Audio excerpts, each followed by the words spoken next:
That's correct. They feared our ancestors.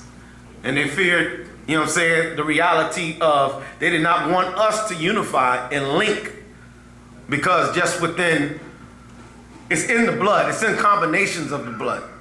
And this to come out, like he said, nowadays, what you see is the rotation of the blood as some of us are progressing and some of us are regressing.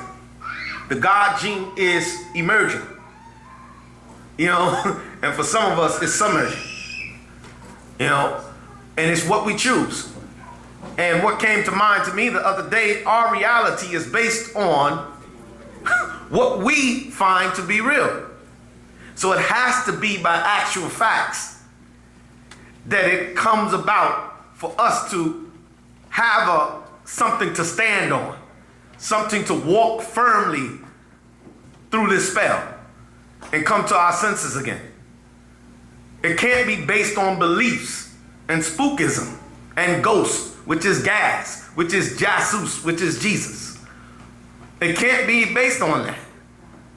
It has to be based on things that identify with the living source of the breath of life that they say was blown into your nostrils, but they can't explain it in the churches like you would see it. That the woman's nasal cavities expand and her mucus builds up during her stages of pregnancy because the dust particles, the adama, you know what I'm saying, is being formulated within the womb from her breathing. You follow? So it's not being stated like that in a scientific manner for you to identify and to awaken up to your reality and to push that which cultivates you and your kind to the reality that you are God. And they worship you, and you had these sciences and the science that dominated the planet.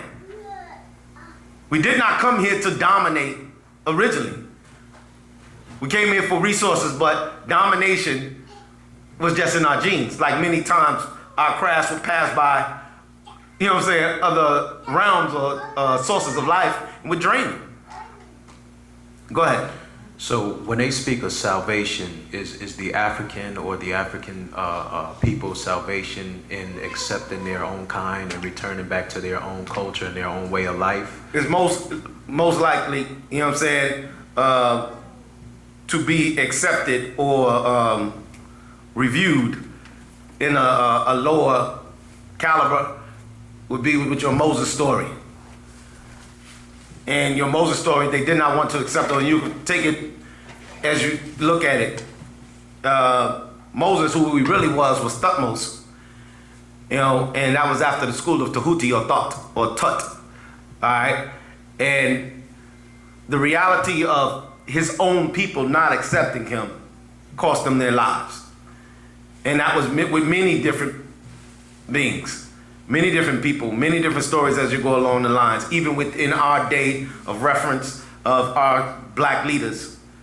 You know, they did not accept their leader at the time. And they found them to be not as important as their systematic feeder. You know what I'm saying? Or the hand that supposedly fed them. And if they looked into their natural nature, they would have got to certain points. But the reality is it took time for us to see. And it had to happen naturally. Within the time period of them to rule, yes, they dominated, they abused it, and so forth.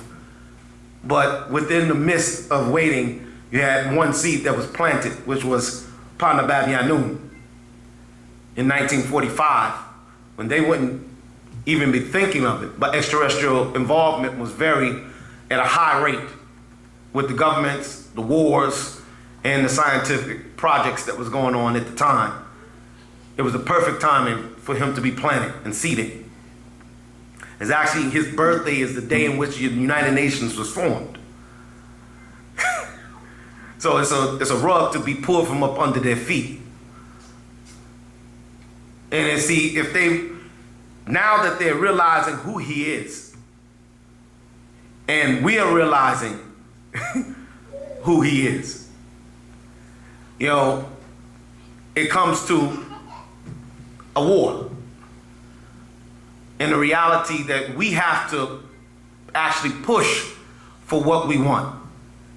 We don't have to push physically. You don't have to pick up guns and sticks and put yourself, you know what I'm saying, within a sling, which they have the weapons to do to slay you. But the reality to push a mentality, your mental level, your mental capability is our weakest part of us. We were mental giants. And whatever we thought to come into being, it came.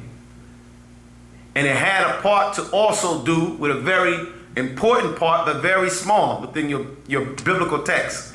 And they make sure they leap right over it. And it's dealing with the Nimrod story and that God that confounded, you know what I'm saying, the tongues and caused confusion. The tones, the frequencies that we're on.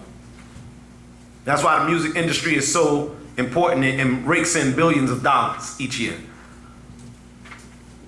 And it takes billions. They'll put the marketing monies and advancement checks towards them and the ignorance, you know what I'm saying, to make sure.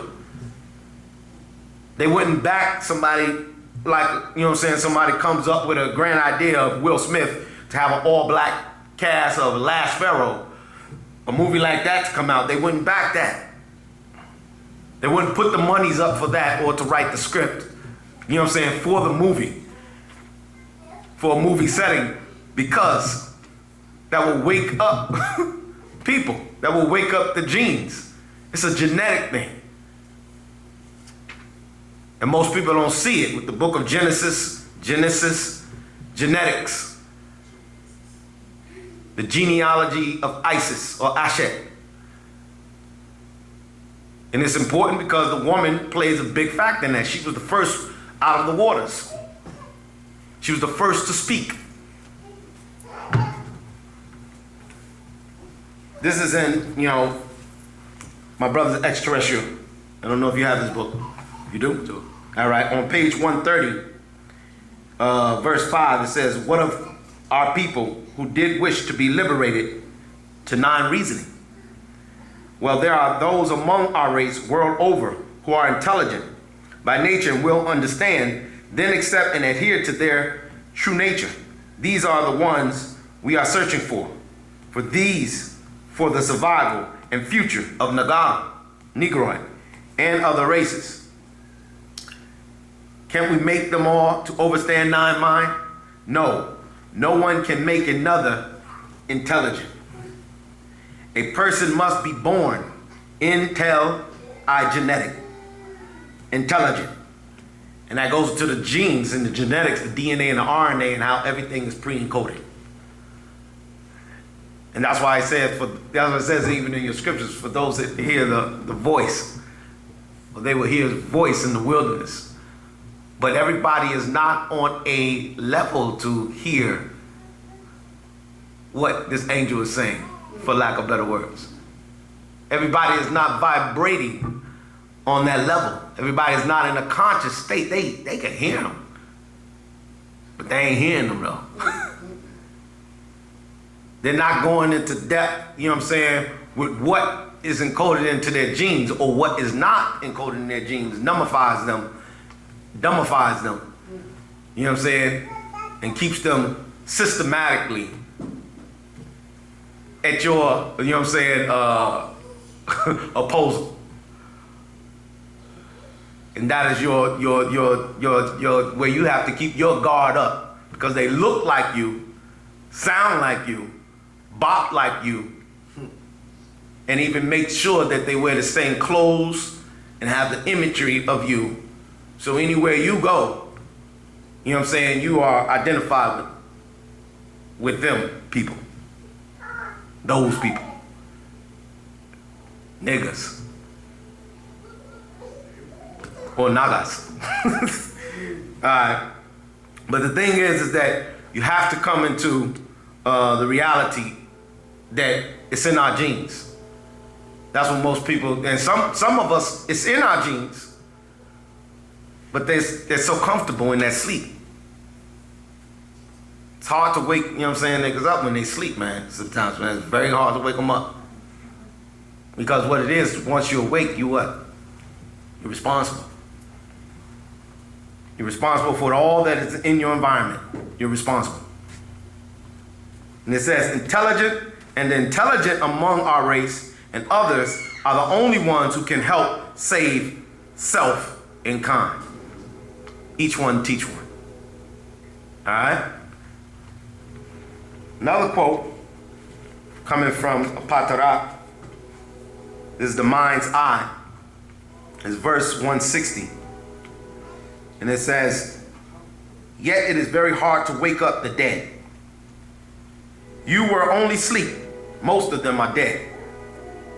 You had enough insight, inner vision, intelligent, or some of those 27 telling you inside, wake up time has come. Pa Munzar, the warner, has incarnated. You heard my voice and knew that the warner, so you are escaping the spell of ignorance, of sleep, Pa Nawam, by way of Nuwaupu, our way of life. You are facing the facts, the real world. I want to share something else with you. I was just talking to my good brother here before, and this brings us right into it. Before class, and the good brother and student teacher, Mentu Hotep, he sends out messages to a lot of family members of Partner Babi Anun. And this is one that he shared with us, and I'm going to share it with you because it's on the same note.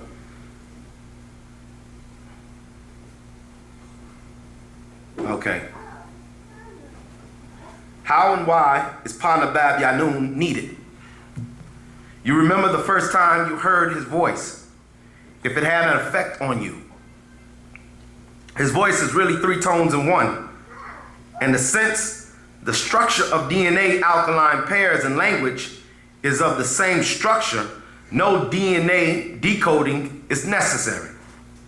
A person can simply use words and sentences, and this will bring about an effect.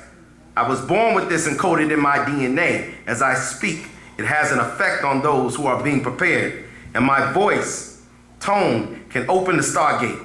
Yet, of course, the frequency has to be correct. The time must also be exact. It's the language of DNA. And now, I said, look up alkaline pairs. And he explained to me what alkaline pairs is, and he'll probably go a little bit further. But this is one thing that I did find. And it's an article dealing with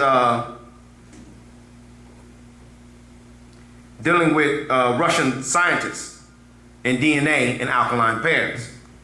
I'm gonna just read a little small portion. Hopefully this part identifies and you get the point.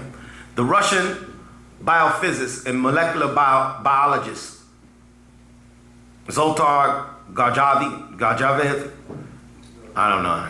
And they mess up our names, you know what I'm saying? So it's only right. And his colleagues also explored the vibrational behavior of DNA. In brief, the bottom line was living. Chromosomes function just like holographic computer using endogenous DNA laser radiation.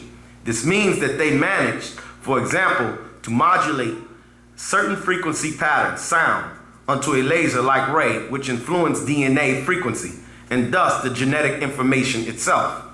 He said by us speaking the Nuwapian language, that he said, how do you think the other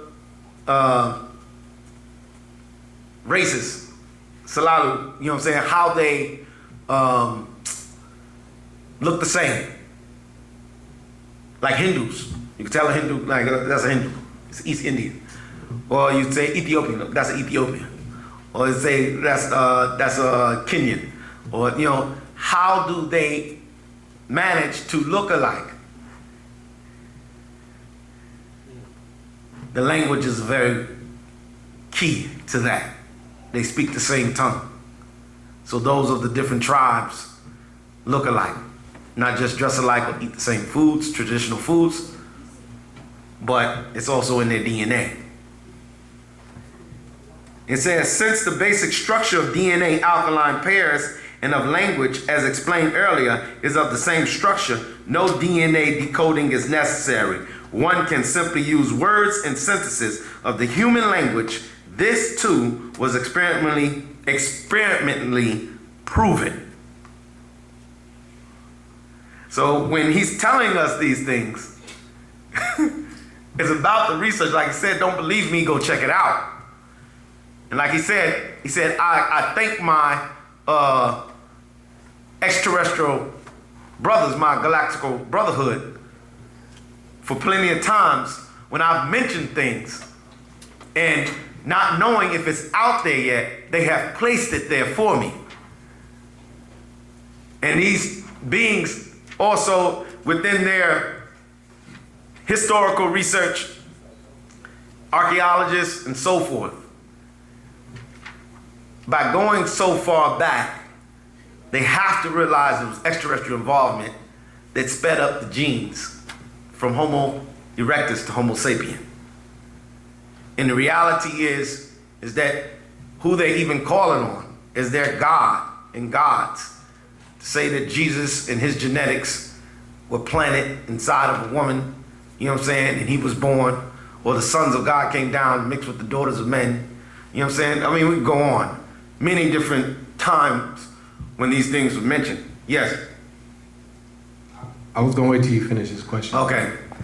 But the thing is that within itself explains that with him giving us the language, giving us the knowledge, because within these pataraks and the books in which he is writing, it's a pattern.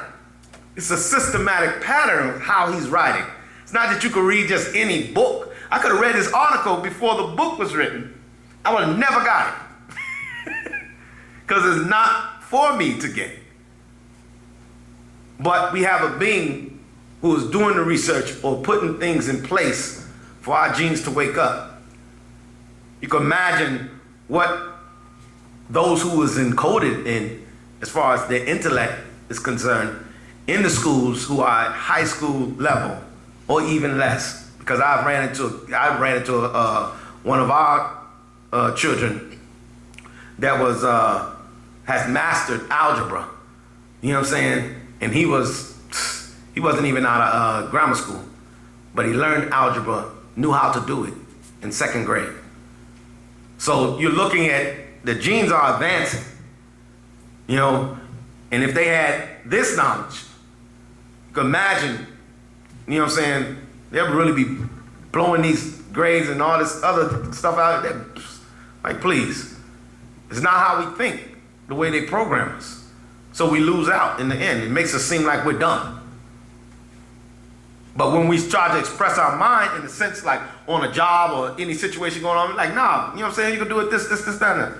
Here comes one white person or the what do you call him, a ghoul who's been bit by the word person. Says, no, master said, do it that way, that's the way I'm gonna do it. And you know, or the white boy comes along and says, well, I think that what you're saying is fine, but you know what I'm saying, what we need to do is he just overrides you. And what he's saying is dumb as I don't know what. And you're like, all right, because we don't got no time for it. You have to reflect on like, all right, I'm here to get paid, go take care of my family, move on to my goals, do what I have to do.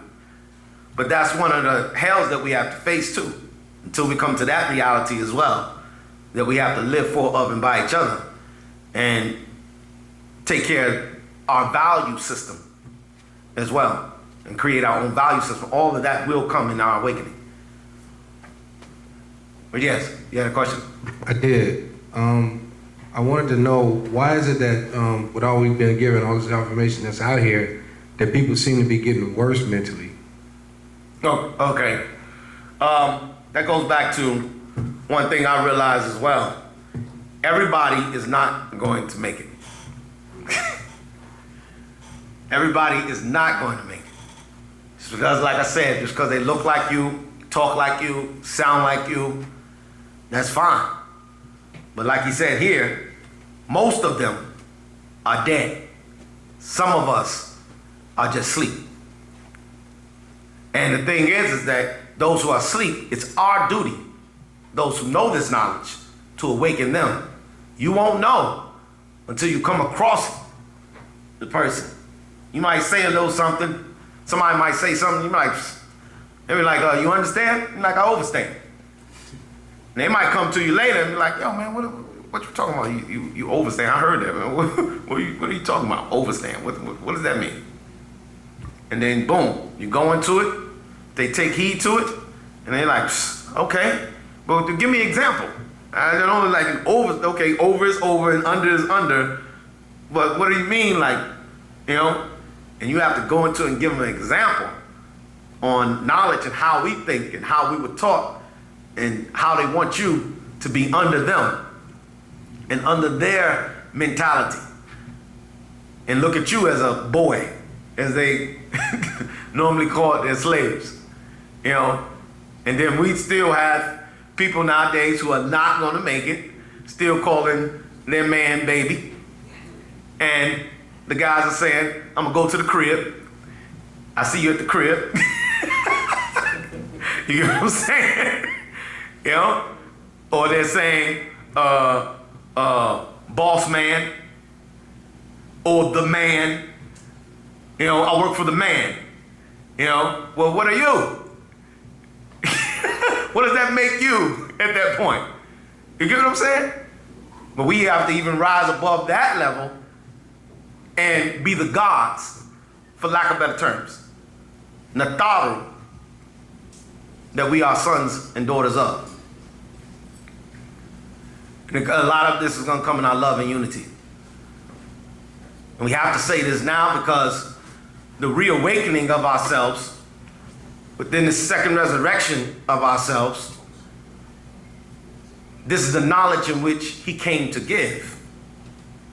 Now, years ago, he taught that the knowledge in which he was giving, he had to give that knowledge to create the love. You follow? He had to tell us, he had to give us what we wanted. You're kings, you're queens, you're until people start to land on that and say, no, king comes from Kingu, it's a moon deity, queen is a harlot, you know, and he went further. And as in going further, then we're like, well, what are we? You get what I'm saying? And it breaks down those barriers. He had to teach us how to question, but also in teaching us about our greatness. It taught you about looking at that next brother or sister, like, wow, we ain't that bad. Or getting to know the people in the class that are with you. Get to know them before you leave here. You never know. We are our own saviors. It says it. Thus, right here. Palmanzal, Pada Babianun, he done said it. You know, if you have an ear, they say, listen to him, hear him. And that's also ties into your Bible where it says, a voice of many waters. That's those three tones in one. That has the power to open up that gateway. Follow? Any other questions? You have a question?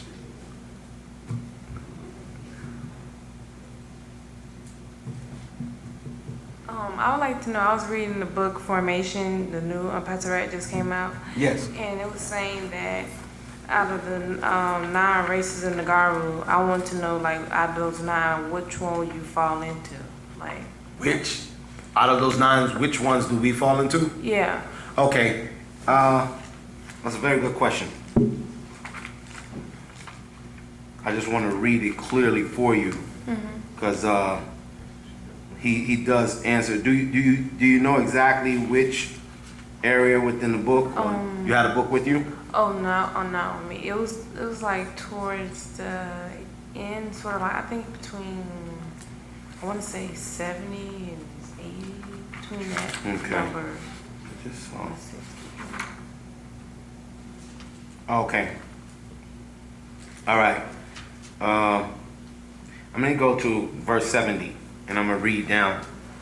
All right. It says, and remember, Wu-nuwapians, the original Jaset flesh and demand blood deities, Pa Nataru, on Kawaktaha planet Earth, birthed the first world people, Pa-Nagaru, the Negroids, on this orb Ta, Earth, had to be sufficiently prepared by natural nature, spiritually, physically, as well as mentally, to withstand the great heat, also the high humidity of a very young and most powerful atmosphere.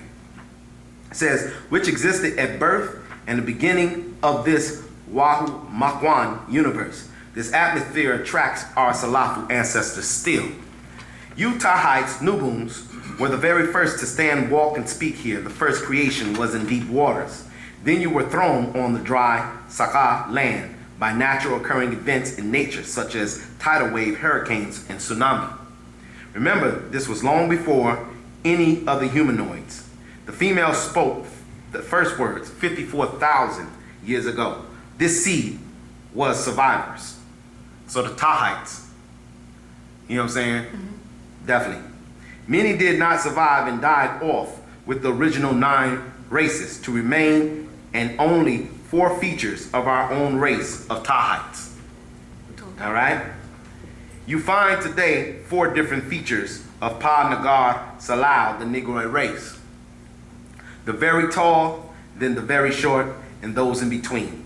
We had no wabar hair until after we came out of the waters. Mutgani, mermaids and mermen called in their holy books. It says Dagon, and it gives a quote of Dagon in your Bible as 1 Samuel 5, 2 through 7. I'm not going to read the whole. It says, we rode unicorns, and it gives a feature of that. And it goes on. I'm trying to see. This is giving different quotes of different beings that were prior to the destruction on the planet that caused many of them to die off. What Baba did tell us at one point in time, I was trying to find if I saw anything of it. He did say that the Tahites and the Watusi, you know, it was a tall tribe. They're very tall. And the Tahites, they were 2 of the tribes that did survive. And, you know, they were in the waterfalls. And they came out. The Tahites was the first to come out, you know, of the waterfalls after meteorite showers of 17,250,000 years ago. All right. So within that, you find, it's somewhere in here, but I think that's what I read. It's talking about the mixture. You find a great combination, as he said, of those 4 features, of those 4 particular groups of Nagara that still exists. You said which one? 79? I think so. Yeah, the very tall and the very short, and those in between. Okay. Because they mix the 2. And like he always told, he said, you can't find, he said the average man today is like 6. He said Ramesses was 5'6". He said, so it's around between 5'6", 5'4", you'll find an average man. You know. But this is, you know, because of the mixture of those particular 2 tribes. You know. But that's, you know, we fall within those lines. And that's one of the reasons also, too, the respect is still given to Ta, you know, or Fatah, you know what I'm saying, that particular deity, you know, as they broke down as into Fatiha, or also the word Father itself, you know, but that's the reasoning within it. He hasn't gotten into it in detail yet, but I'm sure it's soon to come.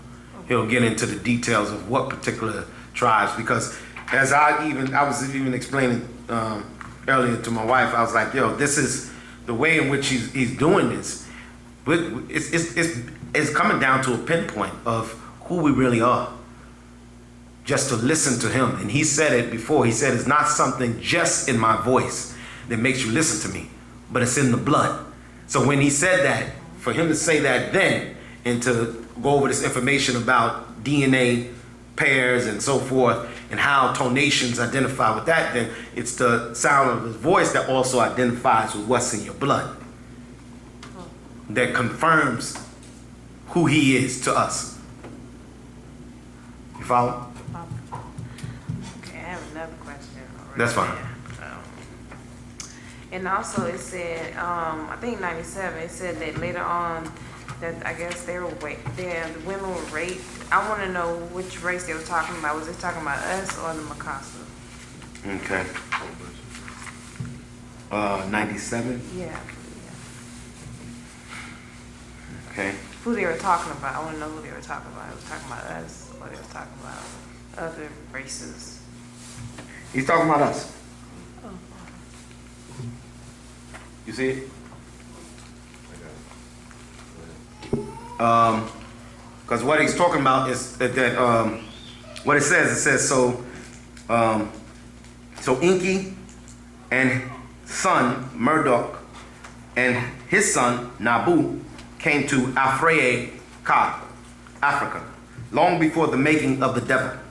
Yeah, that. Inky mixed his seed with African females to breed there as well. So we grew Wabar hair on our bodies. Some were raped much later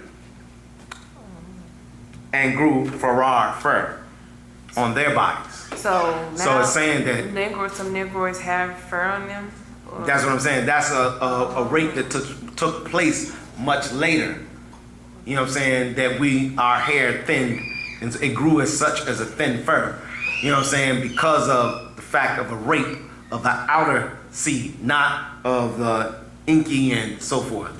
With Inky and them, it's saying that basically by them breeding into us, you had the Wabar, the hair. So they the one that caused us to have hair? No, yeah, exactly. Oh, okay. Exactly. So if they did have Hair. like, so we would never have hair? If they didn't mix in We with would never us. have hair. Yeah. Exactly. Yeah, that's the way in which you'll find your Adwads, your Eniads, you know, a lot of them didn't have hair. Even, I wish I think I do. Okay. He's giving me a little bit more info to add on to this, which is very helpful. You have, in the Holy Tablets, in chapter 3, it talks about, you know, our reptilian stage and us, you know, being grafted, you know what I'm saying, from the reptile and so forth, and the mixture of the different beings. So, and that also ties into what you are pointing out. And it says right here, like in 88, it says, so we were glowing green in the seas, and on land we rusted to Nagar. Because, you know what I'm saying, the predominant element within the body is iron, 26th element. That's on the element chart. And then you have, being that the planet is predominantly water, iron and water, you get what? Rust. So we turn reddish brown. But I have a question with that because I know when newborns are born, sometimes they have like a green spot on there. They call it mongoloids, something identify, but no, that's exactly what it is. It's composites of what we had in our body that it's easier. Yeah, magnesium it's concentrated within that smaller being. All right, you know, my sons and my daughters had the same thing. We had the same thing. They say mostly it's predominantly in what Negroids. It's not in anybody else yet because we were the original beings that were green, and you'll see it on those walls. Ancient Egypt, our ancestors being green, and even with the Dravidians, which had that fur, which is a part of that rape, and that's what you see along your coast of Africa. You know what I'm saying? Those Dravidians mixed in. Even within your islands, even later days, was like Jamaica, Trinidad, and so forth, you'll see they mixed in as well. All right? But it says that, so we were glowing green in the seas and the land, and on the land we rusted to Nagar, Negroid copper tone. And this is what Inky called us as Nagar, copper. In his tongue, Shumar, Sumerian. So it also meant the wise ones, keepers of the secrets, or protectors of the 720 degrees. The whisper is spoken, so no true tone is given by the tone of one's voice. Inky first encountered us beneath the sea, for his name was Ea. E abode, and A water, C deepened his tone. In their holy book, Exodus 3:14, it became, I am who I am. Yet in Hebrew's translation by those who know, it was, I will be whomever I will be. Heya Asher Heya, pronounced Ia Ash Ia. For he was half reptilian, and his mother, Nimul Id, a consort of his father Anu, related to Alelu. So he could also swim beneath the deep sea. His names of titles, Nud, Im, Mud, that's where they get the word Nod in your Bible from, the land of Nod. It was after Inki, Nud, and Ia, and Inki. And then it goes on. All right? And with that, I'm passing on to our brother, Sir Retut.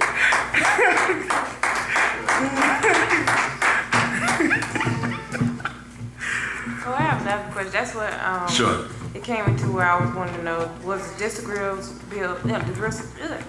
the disagreeables were here before the devil, or they came after?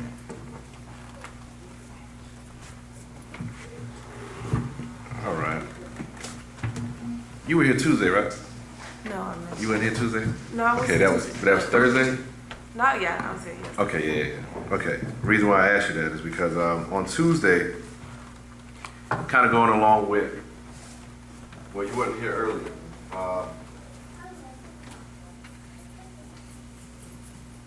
Kind of going back into, because this is, you're not by yourself. Number one, that's one of the biggest things that I try to remind us of when it comes down to question and answer class. We're getting updated on our information that we've had for a while. So some of the stuff that we've gone through, like before, when you're talking about beings that were already here on this planet, before that particular being by the name of Anu came, as our holy tablets explained to us 500,000 years ago, there were already beings that were here, right? And those beings were worried that when Anu got here, he would destroy their peaceful ways. But you got to remember, if you go to, do you have an Ashtat scroll with you? No, I don't. Okay, do you have an Ashtat scroll by chance? In the Ashtat scroll, the master teacher explains that we had to go through different degrees, we had to go through different schools. Sumerianism is a school as well, right? So when we were going through that particular point and that step within our journey, right, we were learning about the Anunnaki in a sense that made Enlil be positive in our effect, right? If you can recall, we were taught that Enki went against his grandfather's rules, against his father's rules, Anu, right? And with him going against Anu's rules, that made him negative, right? So during that period, we were like, oh man, I'm rolling with Enlil because Enki, he went against Anu, right? Then we ended up getting a little bit more thinking, Enki was trying to save us in this situation or whatever, only for us to later find out that it actually wasn't even us, because we was over in Afakre Ka. We learned that Enki had to learn from Ptah on these different things, and he came over into Africa and then mixed in, but we were already doing what we were doing before the Anunnaki got here. So the reality is now when we start talking about the Anunna or the Anunnaki, we start finding out these are the flesh-eating beings that we was talking about. Some of them are disagreeable and some of them are agreeable. So that's what happens when we start getting into the reptilian build, if you would. So when we say reptilian, we also have another counterpart to that we call reptoid. In our language, we have Mushaf, with that root word being Zat, Ha, Fa, and that's the evil reptilian.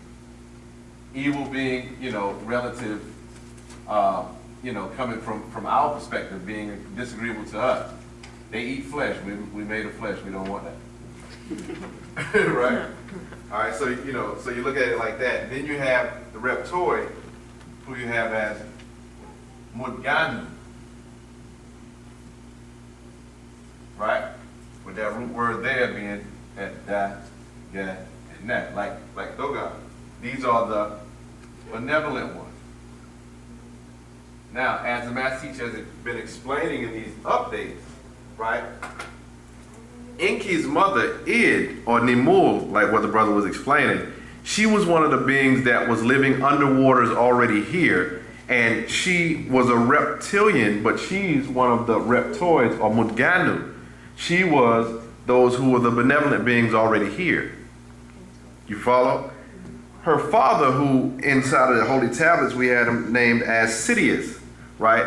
He's, according to the Sumerian aspect of things, he's the being by the name of Alalu or Alelu, right? So inside of the formation, you have the verse where Alelu is mentioned. Here it goes in verse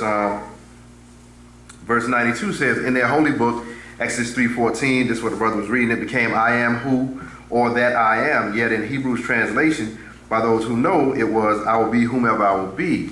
Haya Ashir Haya, pronounced Ia, Ashir, for he was half reptilian by his mother Nimul, or Id, a consort of his father Anu, related to Alelu, right? She was known as being the princess, right? She was the princess here. According to the tablets, it says she was a draconian princess, right? Sidious, or Alelu, is her father. He was the ruler down here. He was benevolent because it says that what they were doing is they were the ones who were here building the ley lines, and the old ones that were already here, like when you talk about the Hamundu, I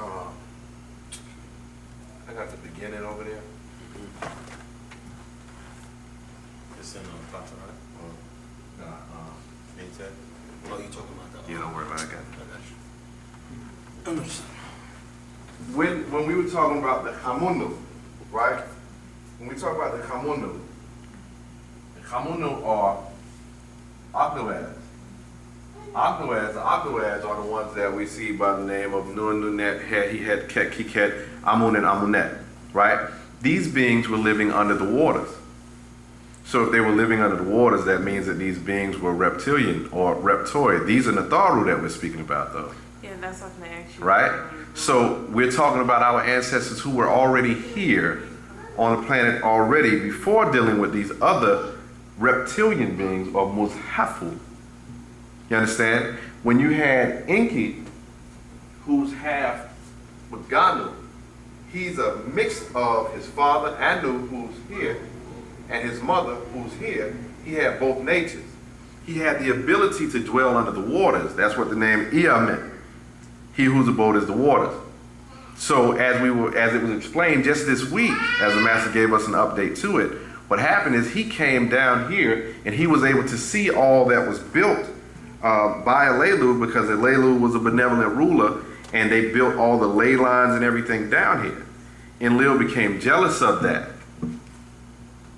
This is some of the things that started the wars, because of the fact that Enki had a connection with those particular beings. Enlil didn't want to make the truce of peace between Anu, Anu just means, the one who's sitting in that seat of these beings that we know by the name of Anunnaki or Anakim, right? And he didn't want to have that peace between those two. Enlil wanted to make sure he went against it and ruled here. So that's caused a lot of the warring that he did with those beings under the waters. So that's why when we see here, it says, so we were glowing green in the seas. When he said that says, okay, we were already here glowing green under the seas. Like he said, we lost our scales and things, right?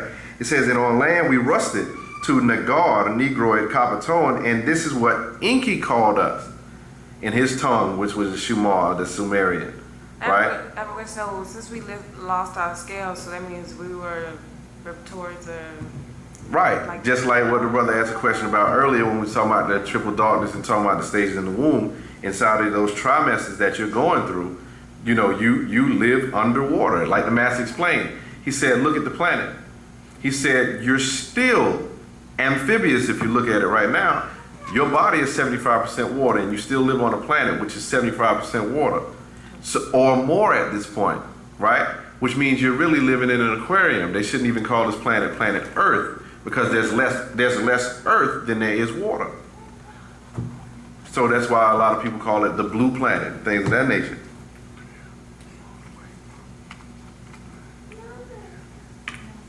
All right, let's see. All right, just looking at this black book, as my brother brought this up, it's been a very well-used sacred records of Atumre. It says, why is the reproductive fluid of the human referred to as semen? Semen. It says because they are the original Ogdoad, or 8 sea creatures that emerged from the island of Flame, referred to as or light, or flame, or simply their crafts crashed down in the Nile River. All right, let's see. And then it says, question, are they known by any other names in any other cultures? Yes, the Dogons call them Nomos. The Yoruba refer to them as Olokun. The Pygmies in Africa refer to them as Ogriguabibaka. No, Ogriguabibikwa. The dwarfs who change into reptiles. The Greeks call them Dertositu for fishtail humans. The Mesopotamians use Dagon, half man, half fish. The East Indians say Takshaka, king of the Naga, serpents. And who and what are they to humans? They are the humans' ancestors, which explains why humans have gills while in the womb, like a tadpole and a tail, webs between their fingers, and in constant need of emergence in water, or the intake of water, or they dehydrate. At their armpits, there are still traces of the wings. Question, which ones are directly related? There are 8, and they are called Ogdoads, also called Malakat Bahri, river angels, from which the mermaid stories came about. There were 4 pairs, 1 pair for each of the genetic changes. Now that's one of the biggest things. I'm glad you brought that up, because it went right into what I wanted to get into with a scroll referred to as questions of Dr. Malachi Z. York about the beginning. You familiar with that pretty thick book? Yeah, I have it here. Okay. Yeah. Inside of that, when it's explaining about the Ogdoads and explaining about the genetic shifts that occurred within them, that each one of those names, like Nun Nunet, that represented a pair, or that represented a point in time of a genetic shift. And then when you move from Nun Nunet onto He-Het, that moved on into another genetic change of beings that was living under the water at the time. It's interesting because when you go and you see, can you open up, find a picture, that picture of City is in there. It's like chapter 3. Chapter 3. Yeah. That's right. What I'm getting the brother to pull out for me right now is one of the images that shows the artistic impression when the master was writing up who Sidious was. One of the things that you see about the being as he's represented in this artistic impression is that he was a reptilian being, but he had patches of hair that was beginning to grow on his head. This shows genetic shift as we were getting ready to become ready to be able to move on to land. And that's what that move from Ogdoads onto Enneads made possible. As you were reading the formation, it gave you some definition of how beings ended up being, coming onto the land as well. And that was by way of like the storms, the tsunamis, and all of those things. But it kind of coughed us up, And then they say some still live down there to the Right, exactly. And Wow. and they've got what's the word? Is it National Geographic? Yeah, the National Geographic guys have a video where they kind of talk about there being existence of what they're calling the what do they call it? The primitive ape, or they call it a water ape or something to that effect, where they theorize that man started as a ape and then got stranded out on some water after you end up having melting of the polar ice caps, right? After the ice age, they claim that these apes, these primates, got stranded out on blocks of ice whenever we were coming out of the ice age, and being that they were stranded, they had to adapt to be able to go on into the waters. You follow? And with that being the case, they're saying that's where they end up learning how to live underwater. Our master teacher explained that they have that backwards, because the way that it actually happened when it comes to us, as we've always been taught, is that we came from above first, then into the waters, then out and onto land. If you can remember back, as a matter of fact, I don't see the picture. because as the master teacher explained to us, you had our genetics placed into a Vulcan deity, which is your dolphin, and placed into the waters, remember? Yeah, And then you see, Yeah, it's talking about the dolphins. Like, Yeah. they come to fishermen. That's why they come to us, because they, genetically connected. yeah. You follow? And that was one of the things that, if you see inside of the movie Mission to Mars, at the end of that movie, they allude to that at the end of that, talking about beings literally having genes or DNA placed inside of dolphins, put into the waters. But what's funny is Mission to Mars was made years after the master had already explained this. So, you know, it was funny seeing or what have you, right? But there was one other thing that I wanted to make sure that I brought to your attention too, if you have, because you was asking a question about the species. There are some things that we're still having to be patient with as we're being updated. But if you have this particular scroll number 22, 18 plus 18 plus 1, or the actual fact 18 plus 18 plus 1 No, I don't have it. equals 37 genes of mitochondrial DNA. No, I don't have that one yet. All right. It says in verses 59 and 60, it says, while many distinct strains of your human family come from the time 4000 BCE, a process described in their Bible and Quran as the birth of the three remaining races, to be more accurate, Nagaru, Mungalu, and Kakasu. Nagaru being your Negroids, Mungalu being your Mongoloids, and Kakasu being your Caucasoids. Originally 24 races, and now 21 missing. It's a well-known fact that the remaining three races, Nagaru is the oldest and already here in a Fafreye Ka, long before others. So when you get into this particular actual fact, it explains that you were dealing with 24 races, and then out of 24 races, there remains only 3, but of all of those, the Nagaru race is still the oldest race out of all of them. You follow? And there's been mixing and things with us. So a lot of times, like when we go to the Gold Book, when we open that up for that first chant, when it talks about when we look at the Elus and the Nomos and the Anunnaki and the Natharu, it says the 4 of which we are the 5th. We're genetically connected with each one of these because there's been so much encounters amongst them all. But as the Master Teacher has explained, for us, when we start talking about 30 spirits and all of these, we have to choose to ignore those lower ones if we want to be able to ascend to our greatest link, to our highest ancestors. You follow? Like many of us have been, our ancestors have been raped. I was thinking about you, man. Many of our ancestors have been raped and all of that. So somewhere inside of us, we have Caucasoid voices speaking to us, from in us. You follow? Yeah. So we have to be able to recognize, hey, that's not my higher nature. You follow? And then you have to be able to suppress those. And that's what our way, as in Patarak, shows us how to do. And we have that psychic self-defense to fight those off.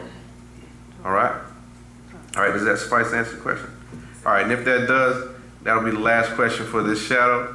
We want to thank everybody for coming out to question and answer class. Don't forget, next week, Friday, same place, same channel, and we hope to see you out. All right, Wu-nuwaupu.